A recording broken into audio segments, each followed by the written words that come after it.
반갑습니다. 좀 약간 저 박수 소리의 차이가 너무 과거에 과 괜찮아요. 이 제가 이제 과거에는 상당히 이제 박수를 많이 받았는데 최근에 좀 박수를 많이 못 받는 것 같아요. 오늘은 제가 토론자보다는 이렇게 진행한다는 그런 의미로 여러분 의견도 많이 이렇게 경청을 하고, 그리고 웬만하면 이제 그 소설가 선생님의 그 말을 많이 듣는 방향으로 이렇게 진행을 한번 해보도록 하겠습니다. 그리고 옆에 계시는 박정은 선생님한테도 이제 얘기를 좀 많이 듣도록 하겠습니다. 우리 의도가 여기 맨 위에 보이시죠? 시민과 함께하는. 근데 계속 이제 진행을 하다 보니까 시민의 참여가 굉장히 뭐 좀 약간 부족했다라고 해야 되나? 그래서 시민 대담자를 한번 모시자 해가지고 이게 계속 이런 방식으로 올해부터입니까? 작년부터예요? 자, 올해부터 이런 새로운 방식으로 계속 진행되고 있습니다. 먼저 소회를 한번 들어볼까 하는데요. 아까 말씀했듯이 한 15년 만에, 15년 맞아요? 맞는 것 같습니다. 예, 예. 15년 만에 소설집이 나왔습니다. 탄생했습니다. 소회라고 해야 되나요? 뭐 여러 얘기가 있으면 좀 먼저 말씀을 좀 해주시기 바라겠습니다. 많이들 물으시더라고요. 왜 늦었냐고. 뭐 변명의 여지가 없습니다. 게을러서 그랬습니다. 그리고 소설집을 낸다는 그 자체가 늘 여러 동료 문인들께서 내시는 걸 보면서 부럽다 이렇게만 생각했었는데 막상 내고 나니까 겁도 좀 납니다. 솔직히. 왜냐하면 이후에 내가 무슨 말들을 계속해서 해가야 하는가에 대한 고민이 더 많이 되고요. 그 다음에 이제 좀 더 조심스러워지고, 그런 면, 좀 안 어울리지만 않죠. 그런 면들을 좀 많이 느끼면서 지내고 있는 중입니다. 지은 책에서도 알 수 있고, 그리고 이 표제를 이렇게 딱 보시면요, 여기 집들이 지금 어떻게 해석하려는가 모르겠는데, 일단은 바다 잠기는 건 아니죠. 잠기면 안 되지요. 산인지 바다인지 오묘하게 이렇게 옹기종기 집들이 이렇게 표제 그림이 이렇게 있는데 상당히 잘 된 거예요. 표제 그림이 상당히 잘 돼 있고, 여기서 알 수 있듯이 특정한 장소에 대한 그 애착이 남다를 것 같습니다. 그 특정한 장소는 이제 뭐 지금 말씀을 들어봐야 되고, 그리고 이 특정한 장소를 소설화 시켰을 때 여러 가지 고민이 많이 들었을 거예요. 가령 뭐 내가 이거를 문학 활동의 어떤 방향으로 이걸 만약에 활용을 했다 이래 되면 어떤 소재주의라든지 그런 어떤 비판을 받을 수 있는 문제가 분명히 있습니다.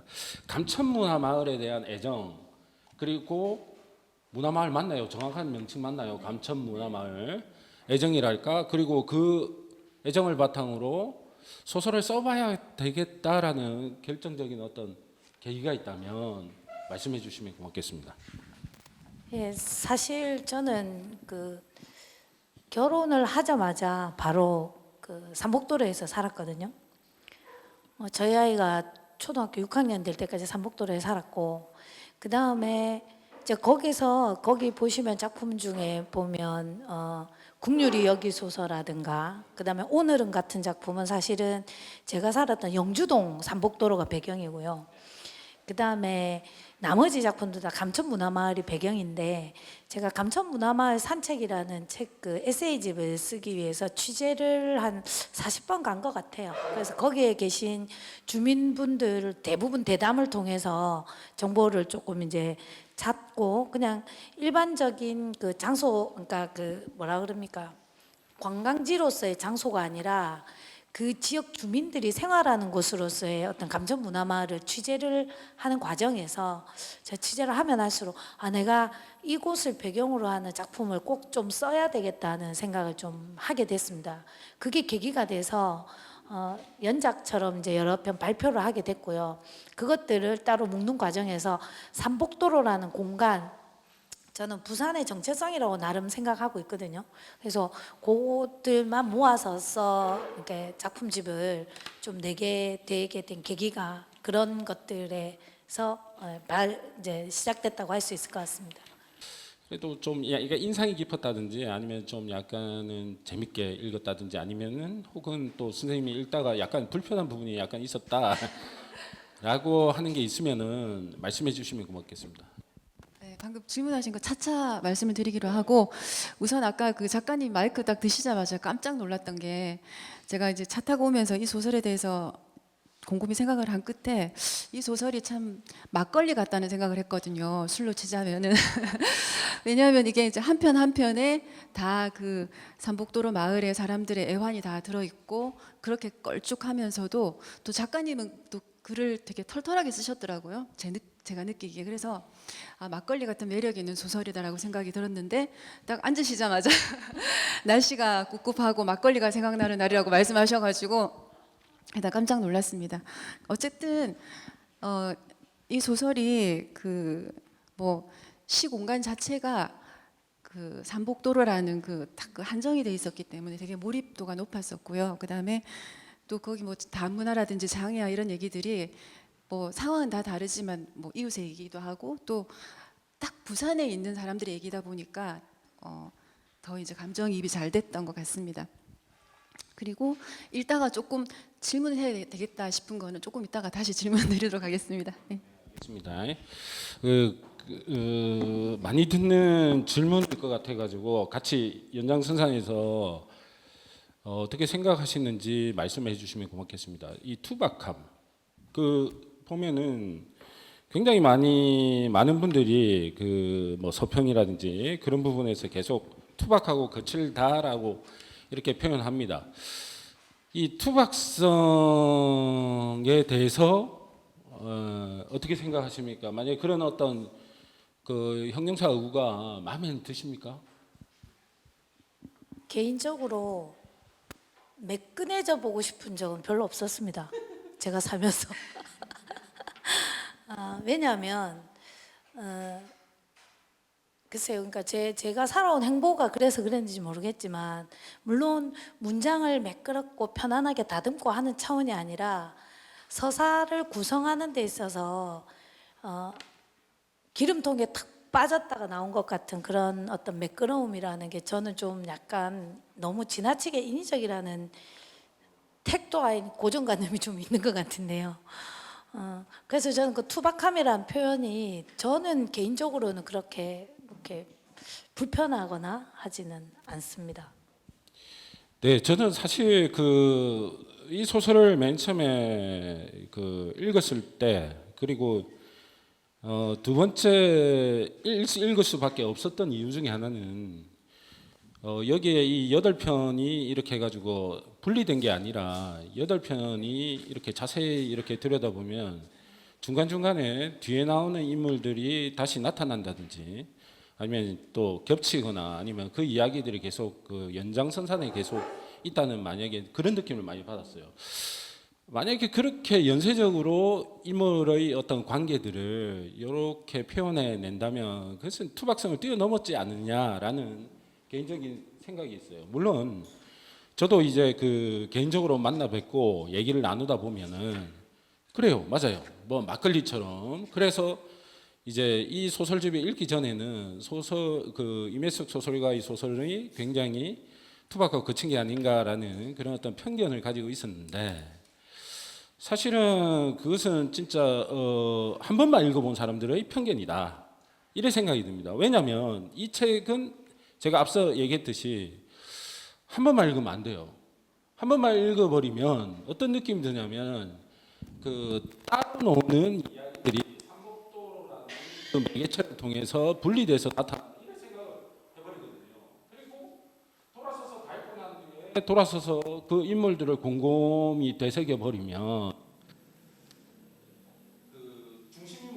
중심인물들의 이야기들은 선명하게 드러나는데 간혹 이렇게 중간중간에 나타나는 인물들은 싹 사라져버리거든요.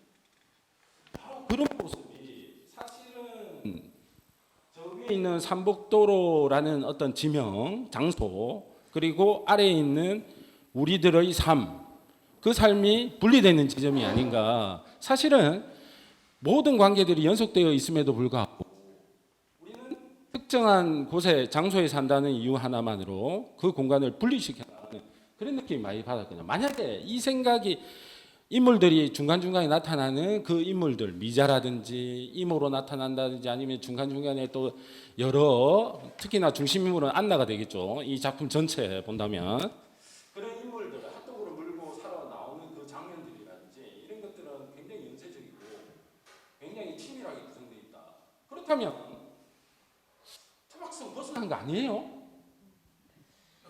저는 그런 어떤 구성적인 측면에서 투박함이라기보단 그 작품 안에 나타나는 인물들의 어떤 그 삶이라든지 아니면 세계를 제가 보여주는 어떤 그 뭐랍니까 문체랄까요? 문체나 이런 것들이 더 좀 투박하게 전달되기를 저는 원했거든요. 그리고 그런 측면인 것 같다고 생각이 들고요.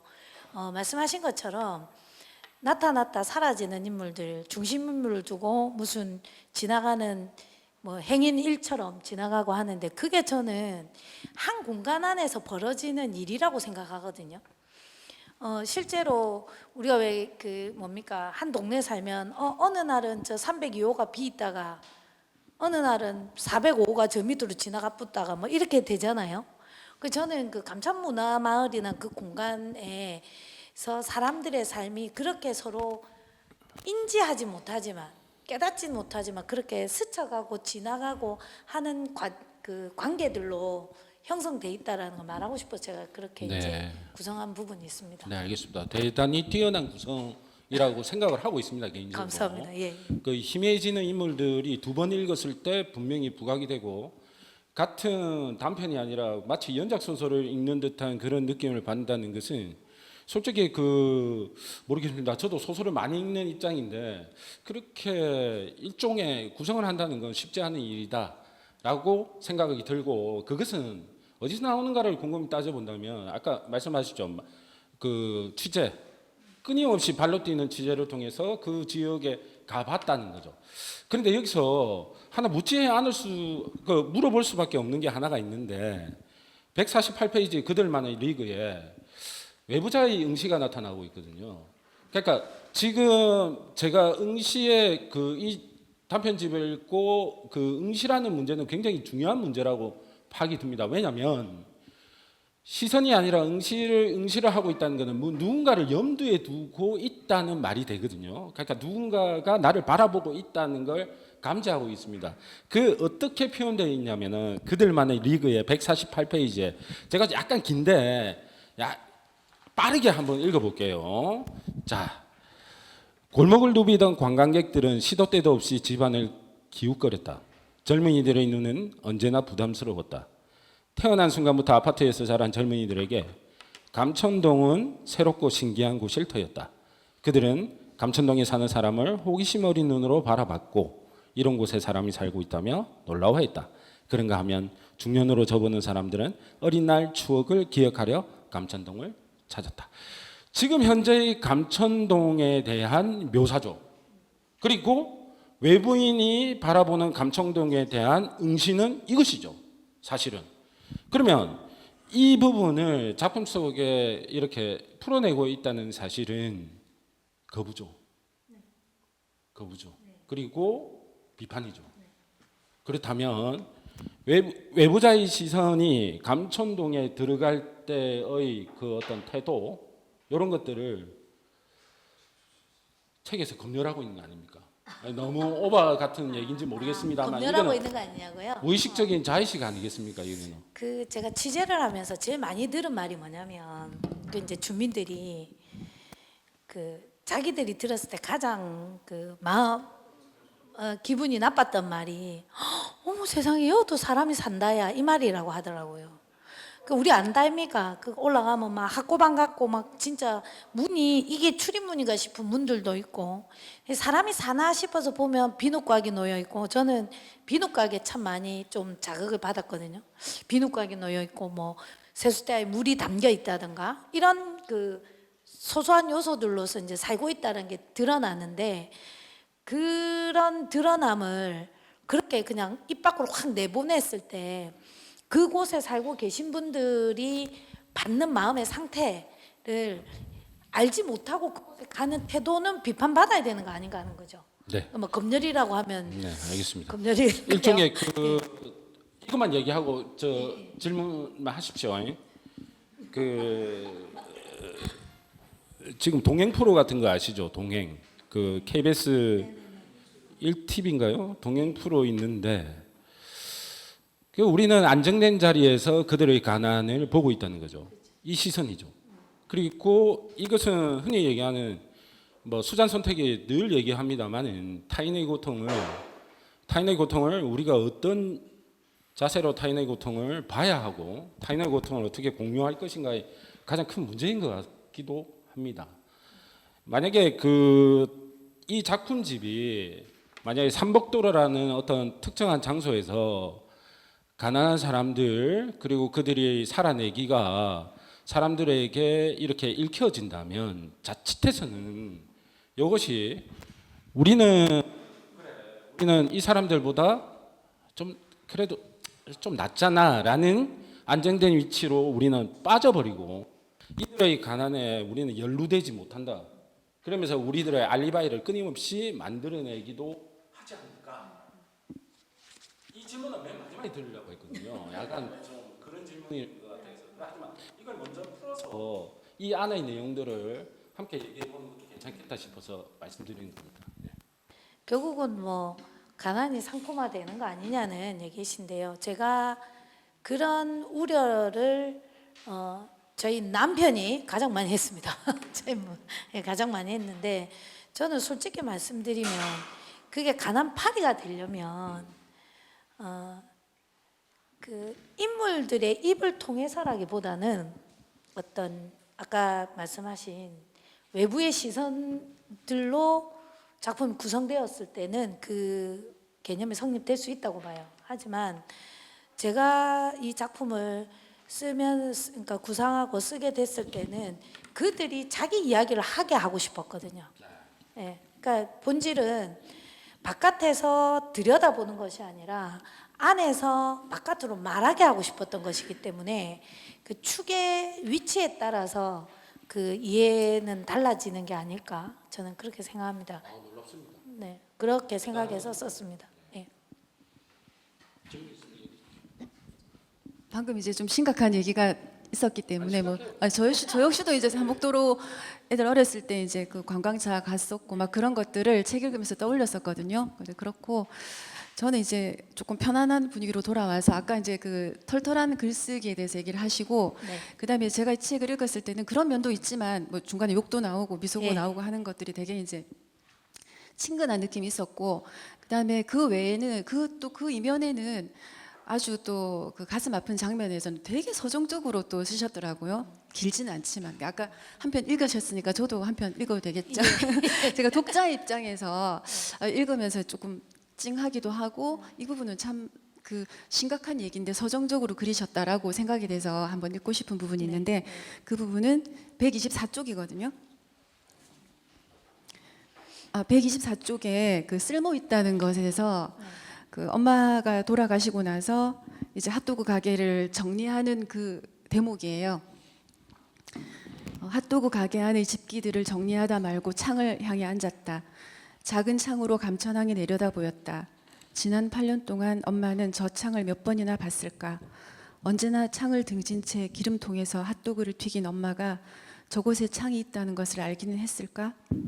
가족 여행은 꼭 바다로 가자던 엄마였으니 창으로 바다를 봤으리라 믿고 싶었다. 구름이 걷히면서 햇살이 쏟아졌다. 집기들을 정리하느라 풀 썩여서 그런지 먼지들이 부유했다. 허공을 부유하는 먼지 알갱이에서도 핫도그 냄새가 나는 것 같았다. 이렇게 아주 서정적으로 쓰신 부분도 있더라고요. 근데 이제 작가님이 생각하시기에 좀 굉장히 공들여서 또 그 써나가신 부분이 있는지 그걸 또 질문 드리고 싶습니다. 저는 개인적으로 제가 서정적이라고 생각을 잘 못하거든요. 제 자신이. 근데 어릴 때 썼던 수필들 이런 걸 이제 왜 한 번씩 보지 않습니까? 보면 뭐 내가 이런 생각도 했었나? 뭐 그런 느낌을 받고 쓰기도 하는데요. 실질적으로 각 편편마다 공들인 대목이 있습니다. 있는데 사실 그 쓸모 있다는 것이라는 그 작품에서 제가 그 솔직히 말씀드리면 제일 공들인 부분요. 아버지한테 폐악질하는 대목이거든요. 아 그렇습니까? 예.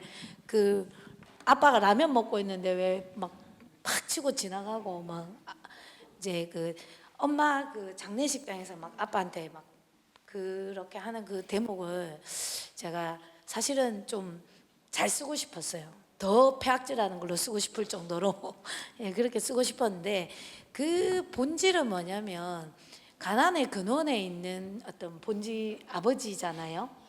그 해설을 써준 전성욱 평론가가 가난의 그 작품의 아버지 부재다. 또 뭐 아버지가 무능한 아버지가 늘 있더라. 근데 사실 가족의 구성이라는 것은 경제를 담당하는 아버지, 물론 고전적인 가족입니다만 저희가 어릴 때도 그랬고요. 뭐 경제를 담당하는 아버지, 그다음에 집안의 안락함을 담당하는 어머니, 이 양 기둥이 있어야만 아주 평화롭고 안전한 가정이 있지 않습니까? 근데 거기에서 한쪽 축이 빠졌을 때의 그 가정의 형태가 균열이 일어난다라는 건 우리가 너무나도 잘 알고 있는데 거기서 보면 닥스훈트 소세지 빵에 나오는 안나 아빠는 안나는 아빠를 참 좋아해요. 아빠가 안나를 되게 사랑하고 따뜻하게 대해줬기 때문에 사랑하는데 아버지는 뭡니까 그 자연재해로 돌아가신 거죠. 그러니까 최선을 다한 삶을 산 아빠들에 대해서는 제가 그렇게 부정적으로 그리지 않는데 그렇지 않은 아버지들에 대해서는 저는 직무유기라고 생각하거든요. 자신이 해야 할 역할을 다 하지 못하고 있다는 생각을 했기 때문에 저 역시 그런 어떤 백그라운드가 있다 보니까 그 부분이 제일 저는 싫더라고요. 그래서 저는 사실 그 말도 쓰고 싶은데 그건 좀 너무 주관적인 것 같아서 안 썼는데요. 그렇게까지 무책임할 것 같으면 결혼한 거 하지 말았어야지 라고까지 쓰고 싶었는데 거기까지는 그거 너무 주관적인 제 판단인 것 같아서 작가가 너무 들어가는 것 같아서 그 부분 좀 빼버렸거든요. 그러니까 그런 식으로 공들인 대목들이 작품마다 조금씩 있기는 합니다. 네. 그렇게 될지 어떻게 알았겠습니까? 네? 그렇게 될지 어떻게 알았겠어요? 근데 이 부분은 상당히 우리가 좀 약간 주목을 좀 해야 됩니다. 어떤 부분이냐면은 모르겠습니다. 6, 70년대 정도 생각을 해볼게요. 6, 70년대, 80년대 그때 이제 소설에서 표현되는 그 아버지상이라는 게 있죠. 예, 아버지. 그때 의 아버지는 굉장히 소시민 아버지의 어떤 모습으로 등장을 합니다. 그리고 중심 인물을 형성을 하죠. 그리고 굉장히 어떤 닳고 나면 어떤 지구의 어떤 주체처럼 이렇게 느껴지기도 해요. 가족들을 위해서 희생하는 아버지의 모습이 반복된다든지. 그런데 이게 묘하게 이제 그 모르겠습니다. 요즘 나오는 어떤 단편 소설집에서 공통된 것인지도 모르겠는데 저는 사실 그걸 긍정합니다만은 대부분의 아버지들이 생략돼 있거나 아니면 소거돼 있거나 아니면 무능한 아버지로 전환돼 있거든요. 요 전환은 좀 잘 읽어내야 될 것 같아요. 우리가 왜냐면 이것은 문학적인 어떤 지점보다는 우리가 문학사적으로 굉장히 주목할 만한 지점이 아니냐. 사실은 처음에 나온 흔들린다의 영석 아버지 있잖아요. 영석 아버지. 라떼 얘기하다가 내가 다 지었는데 말이야 이러다가 추락을 하죠. 그리고 끊임없이 아버지들이 추락을 거듭하거든요. 그리고 심지어는 아버지의 목소리를 소거시켜 버립니다. 그런 인간들이었다. 이런 식으로 소거시켜 나가는데 결과적으로 이런 어떤 현상들이 나타난 이유 중에 하나는 방금 말씀하셨잖아요. 이 경제, 무능한 아버지, 책임지지 못한. 그러니까 책임지지 못하는 그 아버지에 대한 혼란이죠, 사실은. 작가가 보내는 어떤 혼란이자 그리고 거부죠. 일종의 특히 이런 어떤 증상들은 그 여성 소설가들에게 대표적으로 여성 소설가에서 미안합니다. 또 이걸 가지고 또 시비를 걸면 여성 남성 소설가 어딨냐? 소설가지 이랬는데 그냥 생물학적 여성 소설가라고 얘기할게요. 그럼 정확해지죠. 생물학적으로 여성 소설가들에게 굉장히 도드라지는 어떤 지점이 아닌가. 이 아버지의 추락과 동시에 떠오르는 게 있겠죠. 추락이 있으면 상승이 있으니까요. 추락이 상승이 되니까 그러니까 모성이죠. 근데 이 모성은요. 여기서 아주 특이한 지점을 발견했어요. 모성은 약해요. 그러니까 기존의 60, 70, 80, 90년대의 모성상이 여기서 투사가 되고 있는데 이런 거죠. 가족들을 위해서 헌신을 다 했는데 결국은 죽을 때까지 자기 목소리를 못 내고 그냥 죽어버리는 거죠. 그리고 아니면 사라지거나 아니면 알아들을 수 없거나 외국에서 와가지고 한국 사람들이 하는 말을 그걸 이해를 못한다든지 이런 식으로 변화가 일어나고 있다는 것 같아요. 그 변화의 아주 뚜렷한 것이 삼복도의 꿈에서 매우 명징하게 나고 있다. 그래서 사실은 약간 그 문학사적으로 너무 띄워주면 안 되는데 이 작품을 좀 약간 주목을 요하는 작품이 아닌가라고 전 개인적으로 생각을 합니다. 굉장히 이런 변화를 굉장히 잘 녹여내고 있거든요. 네. 그렇죠. 추락하는 아버지죠. 옛날에는 금귀와 금열의 아버지였다면 지금의 아버지는 굉장히 추락을 거듭하고 있고 무능하지 못해 아예 소거되고 있죠. 사라지고 있죠. 그 대표적인 게 아들을 뒀잖아요. 장애 아들을 뒀는데 아버지 사라져 버리죠. 소거된 거예요, 그거는. 완전히 없어져 버린 거죠. 그러니까 판에서 벗어나 버린 거예요. 튕겨져 나가 버린 거죠. 그래서 이런 어떤 주체의 이동 변화 그리고 대타자라 불리는 것들의 어떤 변화, 이 변화가 과연 무엇을 얘기하고 있는가를 심도 있게 생각을 해봤어요. 심도 있게 생각해 보니까 다음 세대에서 그게 보이더라고요. 그러니까 이렇게 무능한 아버지가 물려줄 것은 뭐냐 이러니까 유산 없음이죠. 그러면 이게 뭐냐? 복제죠. 삼복도로에 복제되고 재생되는 것들은 가난입니다. 가난이 끊임없이 복제되거나 재생되고 있다는 거죠, 다시. 그리고 그들은 바로 이 지점이 제가 너무 묘해가지고 작가 만나면 꼭 물어보겠다 다짐하고 스타트를 빨리 끊을게요. 왜냐하면 지금 질문하실 분들도 굉장히 많고 이러니까 뭐냐.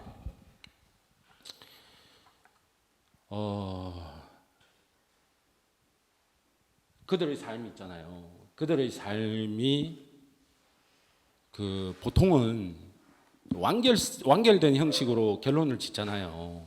보통 보면은 그래도 바람이 분다. 그래도 살아야 되겠다. 이 폴 발레리식의 어떤 그 추상화된 그런 선언이라든지 그랬는데 여기서는 그냥 진행을 하다가 갑자기 단조롭게 끝을 딱 맺어버리거든요. 이 단조롭게 끝나는 것에 대한 의미는 해석하는 사람마다 전부 다르겠습니다만은 사실은 함께 힘 빠지는 그런 모습이 아니냐. 네. 하지만 그걸 앞서 얘기했듯이 중간중간에 인물들이 계속 등장하면서 삶은 연속된다. 이런 의미를 강조해 버린다면 그러는 가난은 끊임없이 재생되고 복원되고 다시 유산처럼 너희들에게 남겨질 것이다. 이런 어떤 묘한 이상한 결론에 도달하지 않은가. 이상한 결론입니다. 아주 이상한 결론이래 가지고 여쭤보는 겁니다. 저는 사실은 말씀하신 것처럼 뭐 길게 말씀하시지만 핵심은 이거죠. 아버지의 부재와 어머니의 깡다고 있는 엄마 하지만 극복되지 않는 현실 뭐 이런 얘기이신 것 같은데 저도 사실은 그 지점을 놓고 간 건 아니에요. 분명히 그 부분을 얘기를 하고 있지만 제가 그러니까 거기에서 근데 중요한 건요. 말씀하신 것처럼 남아있는 아이들은 아무도 좌절하지 않아요. 좌절하지 않고 좌절이 지속적으로 반복적으로 다가오지만 어쨌거나 해가 뜨고 있고 그 해가 뜨는 내일을 거부하거나 회피하는 인물은 단 한 명도 없습니다. 그러니까 뭐 어떤 선생님들 그러더라고요. 갑자기 너무 밝은 미래를 제공하는 거 아니냐 이랬는데 저는 하고 싶은 말이 그거였어요. 부유하고 뭔가 소위 말하는 왜그 뭔가 꽃길만 걸었던 사람이 힘든 상황을 경험하면 좌절하거나 나락으로 떨어지는 경우가 허다하지만 이 작품 속에 등장하는 인물들은 맷집이 생겨 있는 사람들이기 때문에 내일의 해가 뜬다는 걸 알아요. 그래서 내일의 해를 받아들이는 인물들이라는 거죠. 그러니까 삶을 이어가겠다는 강력한 의지를 가진 인물들이라는 거고, 그게 이들이 가진 에너지라는 얘기를 나는 하고 싶었던 거거든요. 그래서 근데 끊어서 미안한데 그거는 이제 소설가 선생님이 생각하는 그 이 작품을 구성하는 응시로서의 힘이 네. 그거는 선생님 생각하는 힘이에요. 네, 선생님 네, 생각하는 힘이고 이 작품 속에 구현되고 있는 사람들은 약한 사람들입니다. 네, 맞아요. 그리고 그 살아가기가 만만치 않고 굉장히 쉽지 않습니다. 포기만 있는 삶이죠. 삶에 있어서 이들에게 그래도 밝은 미래가 있어 너 살아가 이거는 기만이죠 사실은. 이렇게 얘기한다는 거죠. 그게 드러나지 않아서 더 그렇죠. 저는 좋다는 거죠. 그러니까 제 사실은. 말도 그 말이에요. 그러니까 그렇게 택도에게 뭐 막연한 미래를 제공하는 게 아니고, 그러니까 늘 살아왔던 그 시간이 계속해서 이어져 가고 있다라는 걸 말하고 싶었던 거였기 때문에 아마도 뭐라고 표현해야 될까요? 그 말씀하신 그런 지점들이 그렇게 해석되기를 저는 바라고 썼다는 걸 한 번 더 이제 말씀드리는 거죠. 제 입장에서. 예. 방금 작가님 그렇게 작가님 말씀하신 그런 의도로 쓰셨다고 하면은 정말 잘 이제 그 소화를 한 것 같아요. 독자 입장에서는. 왜냐하면은 감사합니다. 아까 말씀하셨던 것처럼 평론가님 말씀처럼 무슨 어떤 큰 희망이나 이런 거를 심어주고자 하기보다는 책을 읽고 작가의 말씀에도 말씀을 하셨다시피 그 내일을 살아갈 수 있는 그런 힘이 어떤 뭐 큰 데서 있는 게 아니라 네. 진짜 작은 거, 네. 진짜 작은 걸 얘기하시고 그때 뭐 책에는 바람 한 줌, 뭐 햇살 네. 이렇게 얘기하셨는데 네. 그런 네. 햇살과 바람 한 줌도 살아갈 이유가 되고 또 아주 그 힘든 하루를 마치고 마시는 막걸리 한 잔에도 살아갈 이유가 되는 네. 그런 것들이 네. 이제 소설에서 그 느껴졌었거든요. 네, 네. 그래서 그거는 이제 잘 읽은 것 같고 또 질문을 이제 하나 드리자면 네. 이제 이 진짜 그 독자 입장에서 그러니까 그 소설 중에서 이제 한 편 한 편이 참 실화 같았거든요. 그게 예. 리얼하고 실화 같았는데 네, 네. 그 실화 같은 와중에서도 정말 이렇게까지 진짜 그럴 수 있을까? 그러니까 아까 생생하게 취재를 하셨다고 하니까 예, 예. 이게 정말 실화인가 이런 거 물어보는 거 있잖아요. 네, 네. 그 중에 하나가 진짜 엄마를 위해서 장기를 네. 하는 거 가능할까? 요즘 대학생들 그래서 그런 것 그리고 그 장기를 적출한다고 결심하는 것도 너무 놀라웠는데 네. 또 마침 그 타이밍에 엄마가 또 죽는 돌아가시죠. 걸 그렇게 네. 이제 하셔가지고 정말 이런 일이 하고 너무 여기서 너무 드라마 같다는 느낌이 들었거든요. 네. 그래서 개인적으로는 그런 부분도 그랬었고 이제 그 난쟁이의 꿈에서도 마지막에 그 훔친 인형을 굳이 제자리에 탁 갖다 놔서 마무리를 하더라고요. 네. 그런 부분하고 그런 얘기를 좀 듣고 싶었습니다. 그래서 좀 너무 드라마 같았다고 느껴지는 부분. 제 작품은 전부 제가 그냥 상상해서 쓴 거예요. 근데 배경, 분위기 이런 건 제가 취재를 통해서 얻은 데이터들이 이제 백그라운드에 깔려 있는 거고, 사건들은 다 제가 이제 상상한 거죠.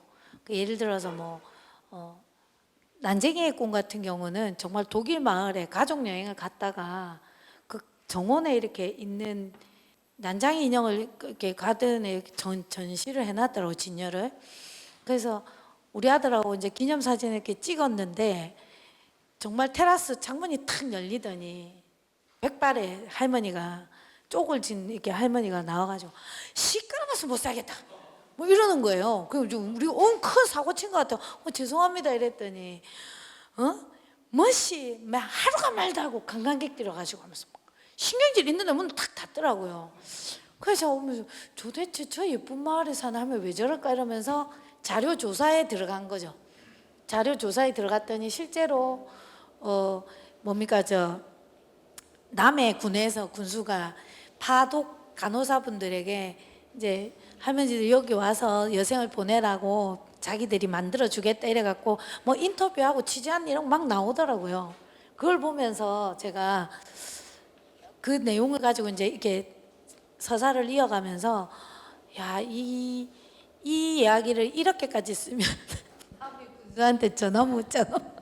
그런 생각까지 했었거든요. 근데 실제로 그 어떤 그 상황이 저를 그런 상상으로 보내준 거고요. 예. 그 다음에 그 쓸모 있다는 것에서 보면 장기를 판매하는, 그러니까 거기는 가상으로 설정을 한 거죠. 실제로 저는 토끼전 있잖아요. 간 빼준 토끼. 거기서 출발한 이야기예요, 이 이야기가. 그래서 대목이 짧게 집어넣었지만 토끼전에 토끼가 부러웠다. 간을 마음대로 뺄 수 있으니까 너무 부러웠다. 이 대목이 나오잖아요. 실제로는 이 30대 토끼, 30대 토끼가 너무 힘들게 살아가지고 나 우리 선조처럼 나 간 좀 팔았으면 좋겠다. 이게 좀 희화한 이야기로 그리려고 했어요, 처음에. 근데 그러기에는 너무 현실이 그렇지가 않잖아요. 그리고 장기를 파는 이런 현실적인 얘기를 그렇게 다룰 수가 없고, 그래서 이제 제가 그렇게 상상해서 쓴 것이지, 예, 실제에서 그런 일이 벌어지면 안 되겠죠. 예. 네, 쓸모 있다는 그 단편을 읽고 너무 슬펐어요. 그게 답니까? 너무 괴로울 정도로 슬펐어요. 괴로웠어요. 네. 아유, 죄송합니다. 괴롭혀드려서. 네. 그게 좋은 거죠. 네. 그 한마디 굉장히 깊이 있는 독서를 했다. 쓸모 있다는 것. 왜냐하면 그 상황을 보십시오. 감천 문화마을이 지금 그 처해 있는 위치랑, 그리고 쓸모 있다는 것의 주인공 있잖아요. 네. 이름이 생각 안 나. 나로 나와 있습니까? 아니요. 이름 뭐예요? 진서. 네. 진서. 네. 그렇죠. 그러니까 어떤 느낌을 받았냐면, 왜 슬픈가에 대해서 생각을 좀 했더니 우리 사회에 포함되어 있죠. 네, 포함되어 있습니다. 분명히 그들은 감천문화마을도 부산시에 포함되어 있죠. 포함되어 있는데 우린 배제를 시키죠. 어렵게 얘기한다면 이게 자꾸 어렵게 얘기한다고 쉽게 얘기하면 이거 아니겠습니까? 자꾸 얘기하셔가지고 좀 그거 하는데 포함하는 배제를 당하고 있는 거죠. 쉽게 얘기한다면은 우리는 그들을 안고 있어요. 안아가고 있습니다. 말로만요. 하지만 그들은 우리한테 안겨 있지 않아요. 그리고 우리는 그들을 끊임없이 이렇게 외부로, 주변부로 계속 배척을 하죠. 그래서 사실은 감천문화마을에 평화의 집이 이렇게 들어가 있잖아요. 네, 평화의 집 있습니다. 평화가 없는 곳에 평화를 외치는 사람들이 네. 굉장히 많잖아요. 그러니까 이 모든 것들이 사실은 문화기획으로 형성되는 어떤 그 우리가 스스로 그들에게 저지르는 폭력 아니냐, 이런 모습들은. 그리고 그 안에서 살아나기가 고된 이유는 그 폭력을, 그 하중을 그들은 견뎌야 되지 않겠습니까? 네. 그렇죠. 그러면 그 견딤의 근원이 뭐냐 생각해 보니까 외롭죠. 그리고 이 소설은 끊임없이 우리에게 외로운 사람들의 얘기를 내가 해줄 테니 들어봐라. 당신들 들어봐라. 그렇다면 당신들은 내가 하는 얘기의 주제를 분명히 알 것이다. 그 주제는 딱 하나입니다. 사랑이죠. 사랑해 달라고 외치고 있는 것 같아요. 그러나 우리는 이들을 껴안기에는 모르겠어요. 우리도 목구멍이 포도청이라 그런지 모르겠지만, 그래요. 껴안기에는 너무 버겁다는 거죠. 그래서 안나는 말을 만들 안나는 끊임없이 핫도그를 먹어야 되는지도 모르겠어요. 원인도 모르고요. 그리고 누구예요? 그 영석인가요? 친구는 아버지가 죽어가는 그 와중에 무전기를 훔치고 그 무전기에 들려오는 수많은 사람들의 고통을 읽어내면서 이 사람들보다 내가 낫지 않은가에 대한 자위를 하고 있는지도 모르겠어요. 너무 슬프지 않습니까? 이런 모든 어떤 장면들이. 혹은 맞나요? 호준이 물고기의 네, 그 친구, 호준이. 호준이 네. 그 친구가 바라보는 어떤 여성이죠. 환상 속에 만들어 끊임없이 등장하는 그 여성. 그 여성은 끊임없이 핫도그를 먹고 있겠죠. 네. 안 나니까요. 네. 네. 안 나니까요. 그러니까 그런 느낌이 많이 받았어요. 그리고 쓸모, 과연 그들을 쓸모 있게 만드는 건 무엇이고, 또 결과적으로 무심하게 버려지는 그런 어떤, 하지만 그들은 우리 사회에 있다는 거. 참 맞습니다. 애매한 지점이죠. 예. 글을 우리 소설가들이 소설을 쓸 때 장면은 카메라가 영상을 담는 것 같은 느낌으로 쓰긴 씁니다. 사건을 진행하는 방식도 마찬가지고, 왜냐하면 내 머릿속에 떠오른 이미지들을 활자로 바꾸는 작업을 하는 거잖아요. 그렇기 때문에 앞뒤 이야기들 이런 게 내 머릿속에는 영화 한 편을 보는 것 같은 느낌으로 작품을 쓰게 되죠. 그리고 모르겠으면 저는 적어도 그런 방식으로 글을 그 스토리를 이어가는 방법을 쓰다 보니까 어떻게 보면 영상 컷, 뭐 화면 컷하는 느낌적인 느낌이 뭐 있을 수는 있겠죠. 예, 근데 그걸 내가 뭐 야 드라마 되고 영화 되면 좋겠다 뭐 이런 거를 상상해서 쓴 거는 아닙니다. 그냥 그 작법의 방식이죠. 저의 작법의 방식입니다. 네. 맞습니다. 매체는 존재 의식이기도 합니다. 요즘 그 트렌드를 따라가는 것도 사실은 괜찮은 방법이라고 저는 개인적으로 생각을 하거든요. 네. 예. 그러니까 순수 소설을 지어야만 돼. 그 너무 고리타분하지 않습니까? 그리고 우리는 순수 독자가 돼야 돼. 이런 어떤 운명들도 너무 고리타분한 거 아니겠습니까? 네. 그래서 드린 말씀이죠. 네. 저 말고 질문하라면 쭉 들어봤습니다. 보니까 아까 그 쓸모 있다는 것에서 저도 중간중간에 잘 나가다가 탁 진짜 막 그 찡하고 울컥하는 대목이 네, 있었잖아요. 네, 네. 아까 그 평론가님께서 네. 그 쓸모 있다는 것이 정말 마음 아팠다고 하셔가지고 네. 연결해가지고 제가 거기서 마음 아. 아팠던 한 문장만 네, 네. 읽어보도록 하겠습니다. 거기서 개인적인 생각인데요. 네. 진짜 이때 마음이 어땠을까 싶을 정도로 엄마한테 MT 갔다고 문자 보내는 그 장면인데요. 네, 네, 네, 네. 좋은 아침, 여긴 추워. 잘 지내다 갈게. 엄마도 잘 지내고 있어. 불편한 곳 있으면 꼭 간호사 부르고 내가 없는 동안 아빠가 갈 거야. 기다려 엄마 사랑해. 라고 이제 끝났는데 아마 다른 분들도 여기서 좀 찡하지 않으셨을까 생각을 해봤고 생각을 해봤고 그 다음에 이제 하나 드리고 싶은 질문은 여기 이제 각 다 끝나고 나니까 각 편마다 그 남아 있는 그런 그 소재들이 있잖아요. 예, 뭐 예. 무전기도 아까 평론가님 말씀하셨고 그 다음에 뭐 그 완장도 인상에 남았었거든요. 완장에 굉장히 그 오늘은 수복이. 예. 우픈 이야기인데 그 이야기도 기억에 남았었고 핫도그는 말할 것도 없고 그 다음에 물고기 인형 거기서는 되게 나중에 물고기에서는 굉장히 환상적으로 그려내셨더라고요. 그래서 각 편편마다 이제 스토리는 이렇고 그 중점을 좀 힘을 실어줄 어떤 소재를 그 생각을 하고 쓰신 네. 건지 그걸 네. 듣고 싶습니다. 사실 발다 포함됩니다. 예, 손발 발가락 예. 그러니까 예. 제가 사실은 간천문화마을 산책을 쓰기 위해서 취재를 하면서 거기에 이제 설치 미술들이 쫙 있지 않습니까? 그 한 편 한 편을 다 제가 담고 싶었어요. 왜냐하면 그 작가들 다 찾아서 다 만나서 얘기를 다 했거든요. 그 작품을 어떻게 만들었고, 예. 그 예를 들어서 이제 감천 입구에 보면 물고기 떼 모양의 그 물고기는 진영섭 그 조각가님, 화가님 작품인데 제가 진영섭 선생님하고 인터뷰를 한 3시간 정도 했어요.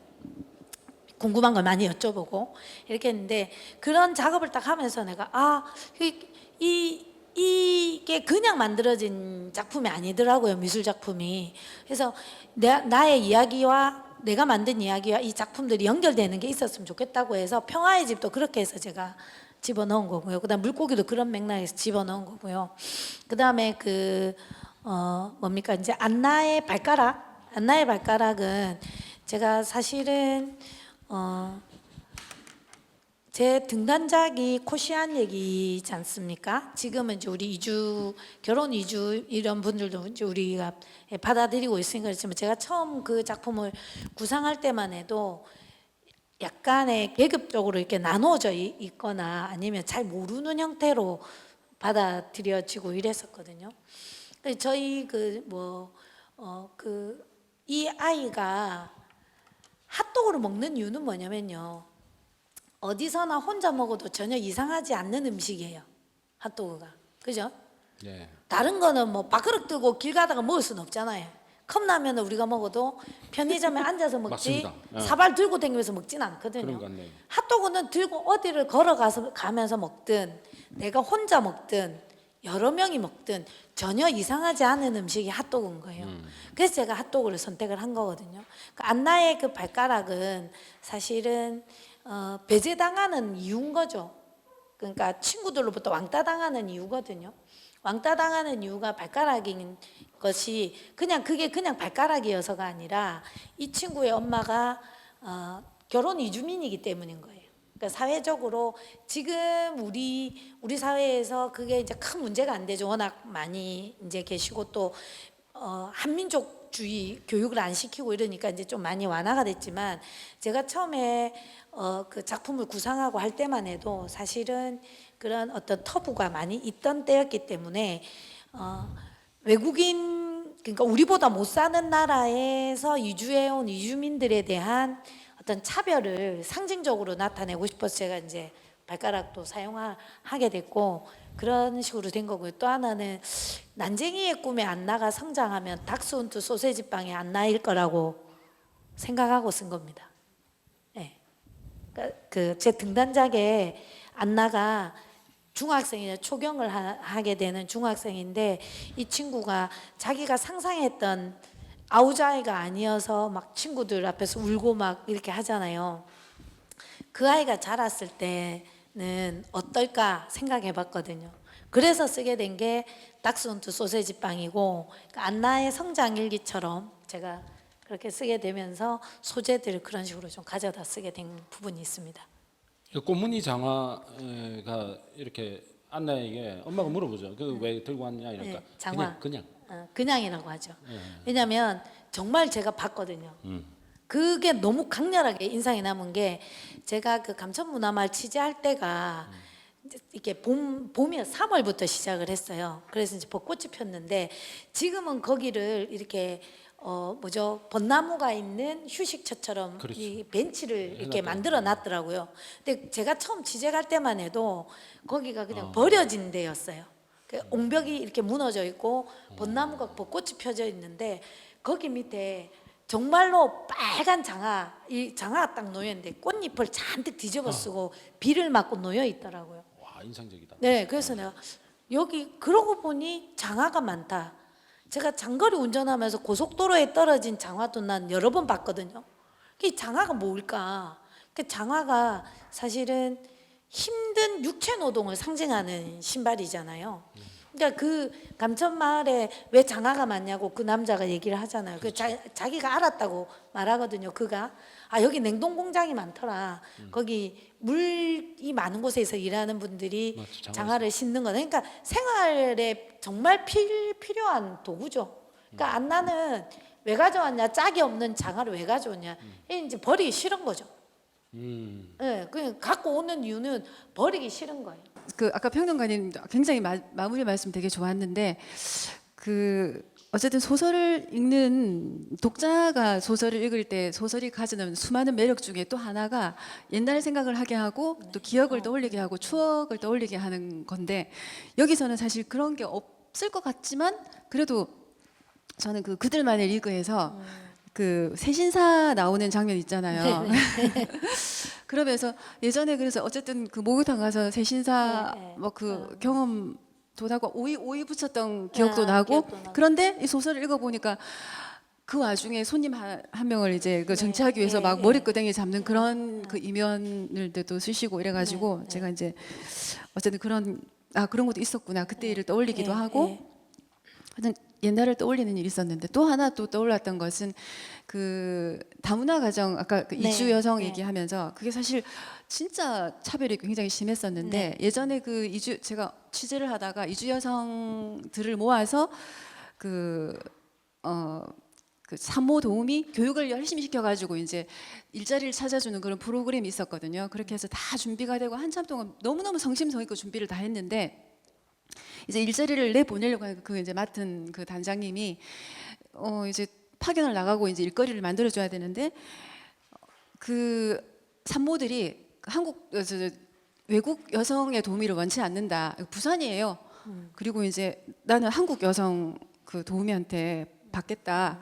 그렇게 해가지고 거의 그 교육이 그냥 수포로 돌아가는, 그리고 이제 클레임이 굉장히, 그러니까 과연 잘할 수 있을까라는 그런 경계심을 가지고 맞다 보니까 막상 그 일을 했던 사람들도 이제 그 불평불만이 나오는 그런 일이 있었거든요.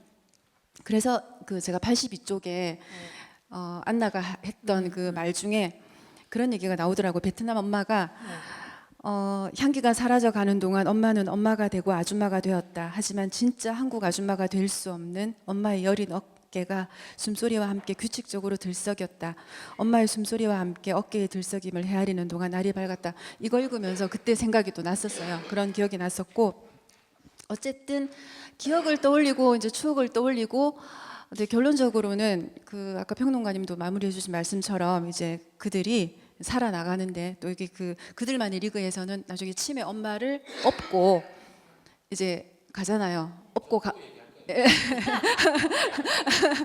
업고 가는 그 장면에 그 장면이 너무 진심으로 정말 그 막 우리 언니 뭐 이런 느낌으로 다가왔던 게, 이게 153쪽인데요. 어쩌면 엄마는 미자의 마음을 알고 있었는지도 모를 일이었다. 그래서 버텨주었던 것은 아닌지, 미자는 제 가슴 아프기 싫어 엄마를 들고 있었구나 싶어 눈물이 났다. 삐뚤삐뚤한 계단참이 눈물 때문에 일렁였다. 이렇게 이제 읽고 감명이 있었습니다. 네. 사실 오늘 그 여러 선생님들 뭐 다양한 시선들의 말씀들을 제가 들으면서